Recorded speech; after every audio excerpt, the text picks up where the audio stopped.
Physics power channel కి స్వాగతం. Vector product.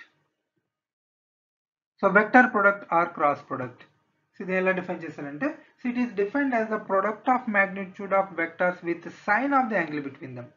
So dot product లో, స్కేలర్ ప్రొడక్ట్ లో మ్యాగ్నిట్యూడ్ ఆఫ్ ది వెక్టర్స్ ని cos of the angle between the vectors తో multiply చేస్తే scalar product. ఇక్కడ sine of the angle between the vectors తో కనుక మల్టిప్లై చేస్తే ఏ బి సైన్ థీటా అనేది మీకు వెక్టర్ ప్రొడక్ట్ అవుతుంది. సో ఇలా డిఫైన్ చేశారు. సో అది మనం వర్డింగ్ లో చూస్తే మ్యాథమెటికల్ గా expression A bar cross B bar equals to AB sine theta.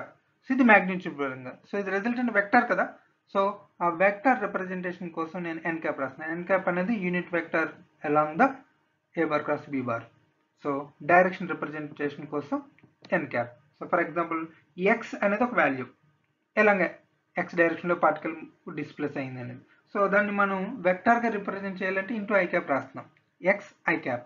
So X అనేది మ్యాగ్నిట్యూడ్, ట్రావెల్ చేసిన డిస్టెన్స్, డిస్ప్లేస్మెంట్ సారీ. సో ఒక ఎక్స్ డైరెక్షన్ లో మూవ్ అవుతుంది కాబట్టి డిస్ప్లేస్మెంట్ అనాలి. సో ఎక్స్ డిస్ప్లేస్మెంట్ మూవ్ అయింది along X direction. So I cap తో indicate చేస్తాం. సో ఎక్స్ ఐ క్యాప్ అనేది మనకి రిజల్టెంట్ ఎక్స్ డైరెక్షన్ ని ఇండికేట్ చేసేలా. సో అలాగే ఇక్కడ కూడా ఎన్ క్యాప్ ఇది unit vector. So A bar cross B bar direction లో ఉండే ఒక యూనిట్ వెక్టర్. సో ఇది డైరెక్షన్ ఇండికేట్ చేస్తుంది. సో ఇది మ్యాగ్నిట్యూడ్, ఇది direction. So resultant is a vector. So resultant vector వస్తుంది కాబట్టి మనం ఇలా ఎన్ క్యాప్ అనే ఇండికేషన్ కూడా ఇచ్చామన్నమాట. సో ఒక ఎగ్జాంపుల్ గా కనుక చూస్తే డైరెక్షన్ కోసం, ఫర్ ఎగ్జాంపుల్ ఏబి అనే ఒక ప్లేన్ లో ఉంటే థీటా అనేది యాంగిల్ అయితే కనుక ఆ డైరెక్షన్ మనం ఈజీగా రైట్ హ్యాండ్ గ్రిప్ రూల్ ద్వారా చెప్పొచ్చు. సో ఇక్కడ డయాగ్రామ్ లో మీరు హ్యాండ్ చూడండి.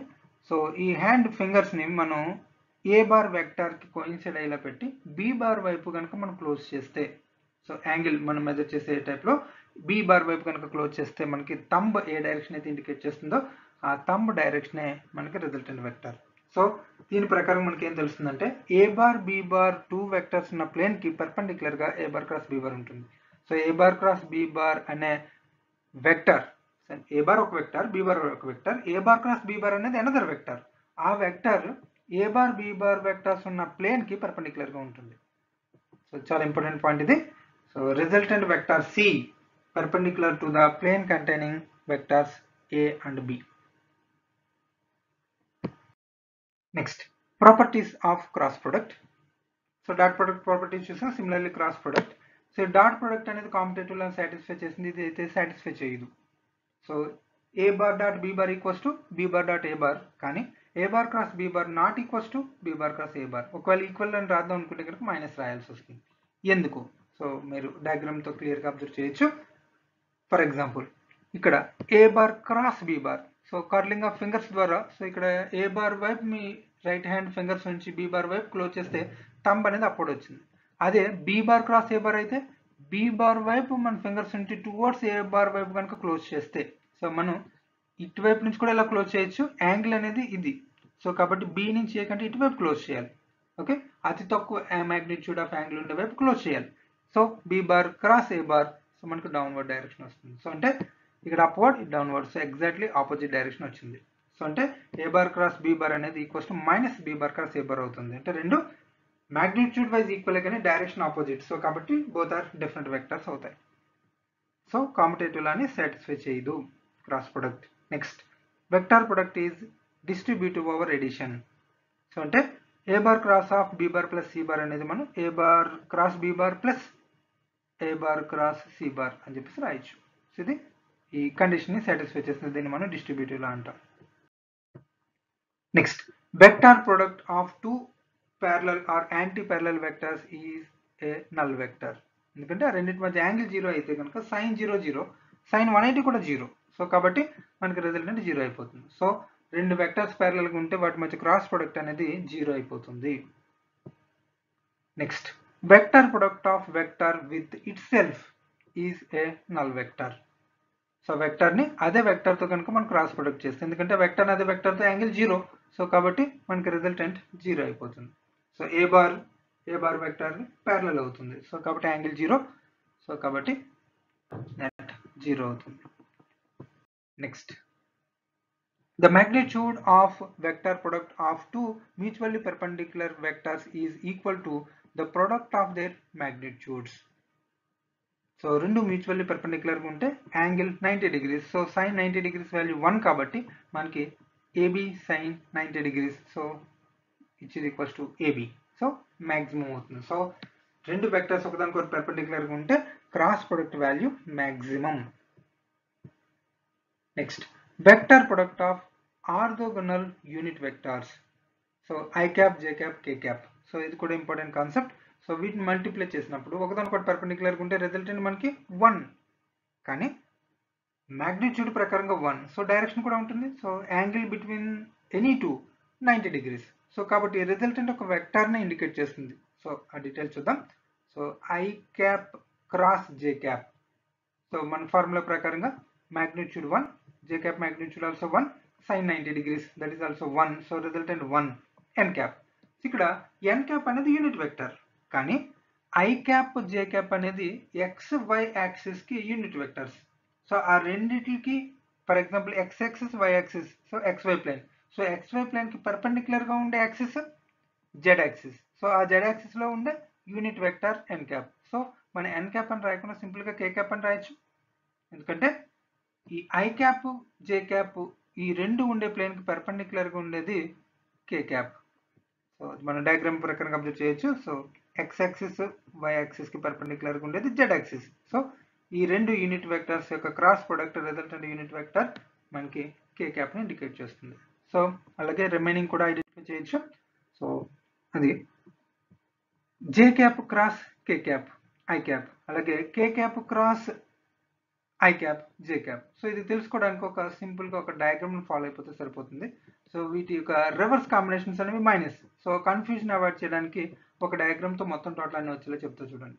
ఇక్కడ ఒక క్లాక్ వైజ్ లో యారోస్ రాసి I J K అని చెప్పేసి రాస్తే I cap cross J cap K cap, J cap cross K cap I cap, J cap cross K cap I cap. Next K cap cross I cap, K cap cross I cap J cap.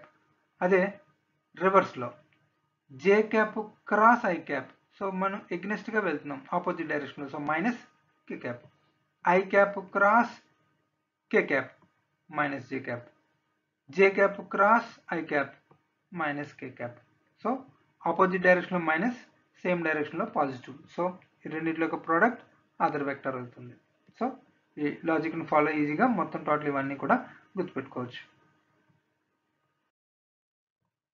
Next vector product of two vectors can be represent in terms of their rectangular components as a determinant. So mathematics లో determinant వస్తుంది. So MPC వాళ్ళకి తెలుసు, BiPC వాళ్ళకి కొంచెం complicated అనిపిస్తుంది. Just ఇది notation అంతే. A bar cross B bar. So రెండు వెక్టర్స్ యొక్క క్రాస్ ప్రొడక్ట్ మనం ఐడెంటిఫై చేయడానికి మనం నోటేషన్ ఈ విధంగా రాస్తాం. I cap J cap K cap రాసిన తర్వాత ఫస్ట్ A bar వెక్టర్ యొక్క 3 కాంపోనెంట్స్ along XYZ, తర్వాత B cap components along XYZ ఇలా రాసిన తర్వాత సో దీని నుంచి మనం రిజల్టెంట్ వెక్టర్ని ఐడెంటిఫై చేయొచ్చు. సో ఆ రిజల్టెంట్ వెక్టర్ని ఇక్కడ నేను రాయడం కాకుండా ఒక ప్రాబ్లంతో క్లియర్గా ఎక్స్ప్లెయిన్ చేస్తాను. చూడండి. For example, A bar B bar two vectors. So calculate the area of parallelogram whose two adjacent sides are formed by the vectors. So ఇక్కడ మనకు ఒక అప్లికేషన్ కూడా కవర్ అయిపోతుంది. ఏంటంటే సో ఈ రెండు వెక్టర్స్ మనకు parallelogram two sides అయితే కనుక దాని యొక్క క్రాస్ ప్రొడక్ట్ యొక్క magnitude value area of the parallelogram indicate చేస్తుంది. సో ఈ క్రాస్ ప్రొడక్ట్ వల్ల ఇంకొక advantage. So two vectors parallelogram two sides అవ్వాలి, adjacent sides. వాటి యొక్క cross product magnitude value area of the parallelogram అవుతుంది. సో ఫస్ట్ ఈ రెండు వెక్టర్స్ యొక్క క్రాస్ ప్రొడక్ట్ ఐడెంటిఫై చేద్దాం, తర్వాత దాని మాగ్నిట్యూడ్ ద్వారా ఏరియా చెప్దాం. So first A bar cross B bar. So notation రాయడం I cap J cap K cap as usual. ఇక్కడ K cap టర్మ్ లేదు అంటే 0. సో ఇక్కడ కూడా K cap టర్మ్ లేదు, 0. సో మన కన్వీనియన్స్ ఈజీగా అవుతుంది క్యాలిక్యులేషన్. ఇప్పుడు దీన్ని రాయడం ఎలా అంటే మనకి I cap టర్మ్ కావాలి అని అనుకుంటే సో ఇది క్లోజ్ చేసేయాలి. సో ఇలా క్లోజ్ చేస్తే I cap ఇంటూ సో వీటి యొక్క ప్రోడక్ట్ 4 into 0 minus 0 into 7. నేను రాసి చూపిస్తా చూడండి. So I cap into, so I cap వీటిని క్లోజ్ చేస్తే 4 into 0, సో మీన్స్ రిమైనింగ్ ఇది. అలాగే నెక్స్ట్ దానికి మనం మైనస్ రాయాలి. ఓకే, సో ఇది పర్టికులర్ నోటేషన్ డిజైన్ చేసింది. ఓకే, సో దీనికి యాక్చువల్గా ప్రూఫ్ డెరివేషన్ కూడా ఉంది. సో మనకి జస్ట్ ఇది ఇంట్రడక్షన్ కాబట్టి డైరెక్ట్ ఎక్స్ప్రెషన్స్ ఇవి. సో ఇది ప్లస్ మైనస్ నెక్స్ట్ ప్లస్ తీసుకోవాలి. సో మైనస్ జే క్యాప్ ఇంటూ సేమ్ జే క్యాప్ అని చెప్పేసి మనం ఇది క్లోజ్ చేయాలి. సో జే క్యాప్ ఉన్న లైన్ హారిజంటల్ వర్టికల్ క్లోజ్ చేస్తే మనకి 3 0 మైనస్ 3 0. అలాగే కే క్యాప్ ఇంటూ, సో రిమైనింగ్ ఈ 4 సెట్ వస్తాయి. So 3 4 minus 3 7. సో ఇప్పుడు వీటి యొక్క product 4 into 0 minus 0 into 7. Okay, so కనుక రాస్తే 0 minus 0, next minus J into 0 minus 0, next కే క్యాప్. సో ఈ రెండు లక్కీగా 0 అయిపోయినాయి. కే cap into, so 3 into 7. So first ఇది మల్టిప్లై చేయాలి, బీ కేర్ఫుల్. ఈ రెండింటిని మల్టిప్లై చేసిన తర్వాత మైనస్ ఇది రాయకండి, ఎర్రర్ అవుతుంది. సో ఫస్ట్ ఈ రెండు, ఓకే, నెక్స్ట్ తర్వాత ఈ రెండు minus of 3 into 4 12. Okay, so ఇక్కడ 3 into 7 21 minus 3 into 4, so minus 12. So minus of minus plus అయిపోయింది ఇక్కడ. ఓకే, సో యాక్చువల్లీ ఫార్ములాలో మైనస్ ఉంది, ఇక్కడ మనం ప్రొడక్ట్ చేసినప్పుడు మైనస్ 12 వచ్చింది. మైనస్ ఆఫ్ మైనస్ ప్లస్ అయిపోయింది. So 21 plus 12, so total 33 K cap. So ఇది వెక్టర్. సో సింపుల్ మ్యాగ్నిట్యూడ్ అంటే మనకి 33 అయిపోతుంది. So vector A bar cross B bar vector 33 K cap. So ఆ వాల్యూని కనుక మనం యూజ్ చేస్తే, సో మ్యాగ్నిట్యూడ్ మనకి square root of 33 square nothing but 33. So ఈ 33 అనేది మనకి square units of parallelogram. So parallelogram ఏరియాని ఇండికేట్ చేస్తుంది. So not only this one, for example A bar B bar ఒక ట్రయాంగిల్ యొక్క 2 సైడ్స్ అయితే కనుక half A bar cross B bar area of the triangle అవుతుంది. Thank you. జై హింద్.